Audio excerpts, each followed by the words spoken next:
de tradução do Japão e escolheu uma expressão que é muito usada no dia a dia. Olá, você que acompanha o podcast Pitch no Japão.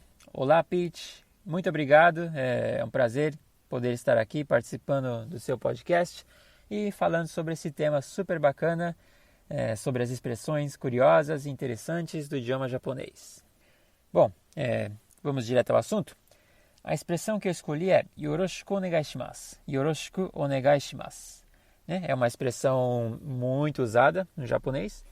E eu também acredito que seja uma das expressões mais difíceis de encontrar uma tradução exata para o português. Então, primeiro deixa eu explicar aqui o significado, de cada parte da expressão. Yoroshiku é um advérbio, de Yoroshi, significa bem, ao seu gosto, da forma conveniente para você. E onegai shimasu significa por favor, por gentileza, pedir um favor. Então, se nós unirmos as duas partes, a expressão completa fica por favor, fique bem. Por favor, do seu gosto, que não tem muito a ver. Esse não é o significado real. Na realidade, essa expressão tem vários sentidos. A gente usa em inúmeras situações. E eu vou citar alguma delas agora. A primeira que eu gostaria de citar é quando a gente cumprimenta ou se apresenta a alguém pela primeira vez. Nós podemos dizer Hajimemashite, Marcelo desu, Yoroshiku onegai shimasu. Nesse caso, a expressão ganha o sentido de prazer em conhecê-lo, ou estou feliz por ter te conhecido. Podemos usar também ao iniciar um trabalho, uma tarefa. Como, por exemplo, um médico, um cirurgião, ele pode iniciar a cirurgia e, antes de iniciar, ele diz aos outros membros da equipe médica Ope o hajimemasu, yoroshiku onegai shimasu. Neste caso, o sentido é conto com o apoio de todos, conto com vocês. Certo? Outro exemplo é noticiário japonês. Quando o jornalista apresenta algum convidado ou comentarista, enfim, ele diz o nome da pessoa e em seguida yoroshiku onegai shimasu, que neste caso tem o sentido de prazer, muito obrigado pela presença, obrigado por estar aqui hoje, conto com a sua gentileza, enfim. Outro exemplo, esses dias eu estava assistindo um documentário da cantora Nami Yamuro, e em uma das cenas foi mostrada aquela roda formada pela equipe, onde eles se concentram antes de entrar em palco. E após soltarem um grito de guerra, aparece novamente Yoroshiku onegai shimasu. Neste caso, para mim, soa como vamos lá, pessoal, tamo junto. Uma coisa assim, mais casual. E também, não somente na linguagem falada, mas nos e-mails formais também. Podemos utilizar o Yoroshiku onegai shimasu, no final da mensagem, que neste caso é usado como atenciosamente ou sinceros cumprimentos, para encerrar. Então é isso, foram alguns exemplos de como usamos a expressão Yoroshiku onegai shimasu. Acho que deu para ter uma ideia de como essa é uma expressão versátil, e espero que tenham gostado. Por favor, continuem dando a sua força aqui no podcast Pitch no Japão. Yoroshiku onegai shimasu. Eba, obrigada pela força, Marcelo. E vamos então para a nossa quinta convidada, a Sara Kimura, que é tradutora e mora no Japão já faz 20 anos, conta pra gente a origem de duas palavras que têm a ver com a mulher. Olá, Pete! Olá, ouvintes do podcast Pete no Japão. Aqui é a Sara Kimura. É uma honra participar do seu podcast. Obrigada pelo convite, Pete. Em primeiro lugar, só quero deixar uma observação de que existem outras teorias para a origem das palavras que eu vou falar agora e que essa versão está em um livro do filósofo japonês Katsunori Sakaino, tudo bem? Então, como o Dia das Mães foi comemorado no domingo passado, eu vou falar um pouquinho sobre o significado da palavra okasan, que talvez alguns já conheçam, mas quer dizer mãe em japonês. Então, antigamente, as mães eram chamadas de kaka ou kaka-san. Kaka é uma onomatopeia que simboliza os raios solares. Essa palavra com o tempo sofreu alterações e virou okasan, que é a forma atualmente mais utilizada para se referir às mães. Ou seja, Okasa, mãe, quer dizer sol, porque as mães são como o sol, elas que nos dão a vida e que cuidam de nós, não é mesmo? E seguindo a mesma linha, existe a palavra kami-san, que quer dizer esposa. Existem outras formas de se dizer esposa também, como tsuma, okusan, nyobo, kanai, yome e por aí vai. Apesar de ter a mesma pronúncia de kami, de Deus, aqui tem um significado diferente. Ka, como eu já falei, vem de sol e mi quer dizer corpo, ou seja, algo como corpo solar. Então, tanto a palavra okasa, mãe, e kami-san, esposa, simbolizam o papel da mulher dentro da casa, que é aquela presença calorosa e aconchegante, como o sol. Interessante, né? Espero que vocês gostem, pessoal. Muito obrigada, Pete. Grande beijo. A Sara, além de trabalhar com tradução, ela também faz produção audiovisual para a mídia japonesa e brasileira. Inclusive, ela foi a produtora local do Caminho Zen, que é um programa da GNT apresentado pela Monja Cohen e pela Fernanda Lima, que foi gravado aqui no Japão. Lá no blog eu coloquei o link dessa série para quem quiser conferir. E o nosso próximo convidado é o Felipe Alcântara, que é tradutor e intérprete e que eu conheci pelas redes do meu blog. O Felipe mora aqui no Japão atualmente e é coordenador de Relações Internacionais no governo da província de Shimane. Oi, Pete. Primeiro, muito obrigado pelo convite. É uma honra muito grande fazer essa participação no seu podcast. Então, você tinha pedido uma palavra em língua japonesa que tivesse um significado especial ou que fosse difícil, né, transpor para outras línguas. E a palavra que eu pensei é seikatsu. Seikatsu. Essa palavra, eu acho que o significado dela nem é tão especial assim. Ela é uma palavra muito corriqueira na língua japonesa. A gente usa no dia a dia muito.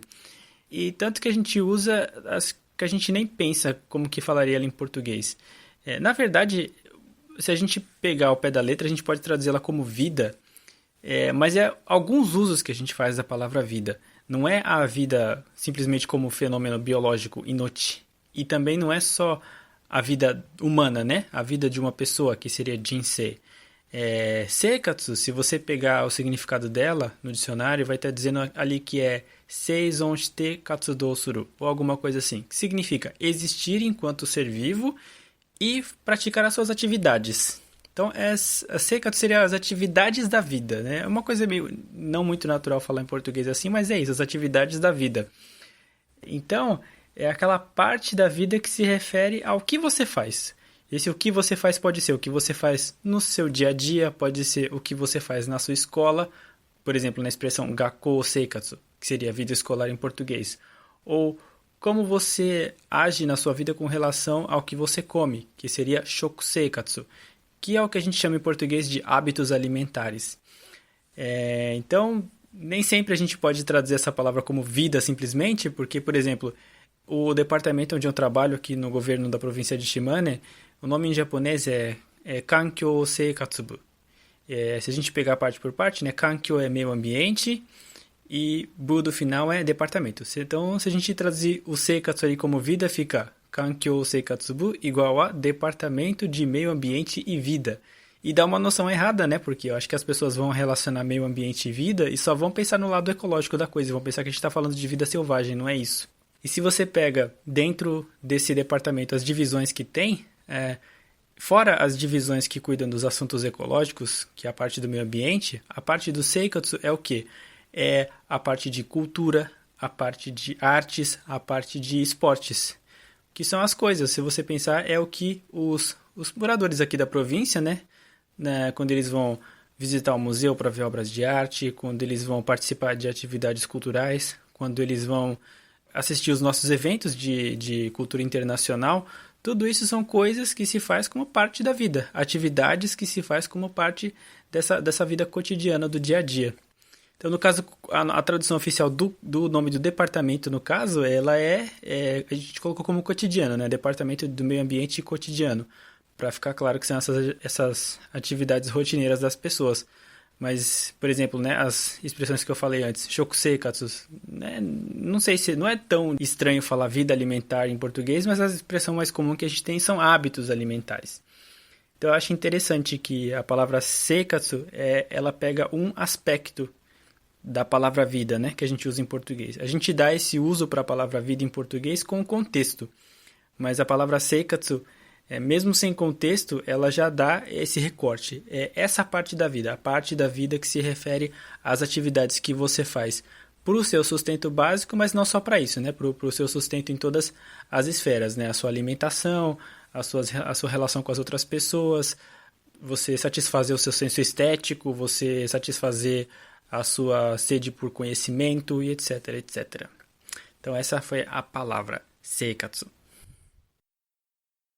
Gente, eu amo ouvir sobre esses desafios da tradução e eu amaria aprender mais e mais a respeito. Fica aqui a dica de tema de podcast para vocês, tradutores e intérpretes. Eu dou maior apoio. Chegamos aqui na nossa 7ª participação e quem vai comentar a próxima escolha é a Chiemi Sensei, do Instagram @chiemi.sensei, que dá aulas de japonês online e também presencialmente. Posso dizer que, refletindo sobre os últimos acontecimentos da minha vida, tenho um enorme sentimento de gratidão. Por isso, escolhi não uma palavra, mas uma expressão que está relacionada a isso. É uma expressão que não existe na língua portuguesa e é comum ter dificuldade de compreendê-la. Essa expressão é "osewa ni narimashita". Se procurarmos no dicionário, sewa está traduzido como cuidado, se referindo à forma como tratamos as pessoas. A palavra também está ligada ao significado de causar trabalho ou incômodo.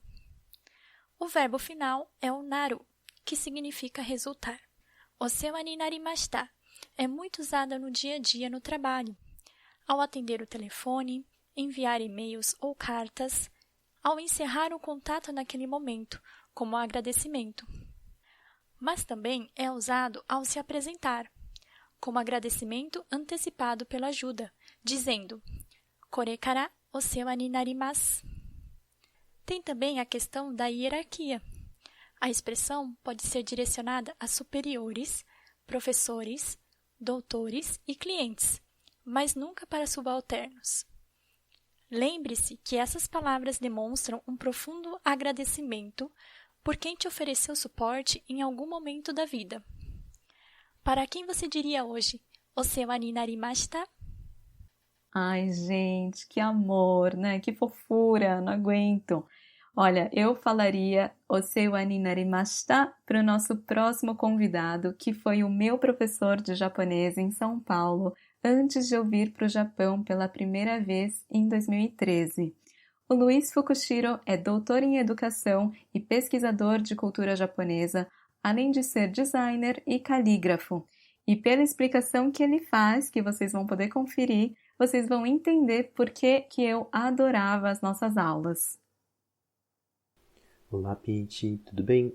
Obrigado pelo convite para falar da língua japonesa e Bom, você pediu para eu falar de uma palavra que eu considere que tem um significado especial, né? Eu escolhi a expressão kachofugetsu, que não é uma palavra muito utilizada no cotidiano japonês, mas eu gosto dela porque ela tem algumas características interessantes que falam tanto da língua japonesa em si, como também do que a gente chama das artes mais tradicionais, né, que são as manifestações típicas do Japão até ali o final do século XIX. Para começar, kachofugetsu é um Yojijukugo. Não sei se o pessoal já ouviu falar nisso, mas o Yojijukugo são expressões bem comuns, né, isso sim é comum no cotidiano japonês, que são expressões formadas por 4 caracteres, que funcionam como uma frase inteira ou um dito popular, né? Então, uma que é bem famosa é o Ichigo Ichie, que é uma vida, um encontro, que é uma expressão que vem do mundo do chá, né? Que diz que cada encontro é único. Então, Ichigo Ichie é um Yoji Jukugo, são 4 caracteres. Essa expressão que eu escolhi, que é o Kachou Fugetsu, é um outro tipo de Yojijuku Go, que os 4 caracteres não necessariamente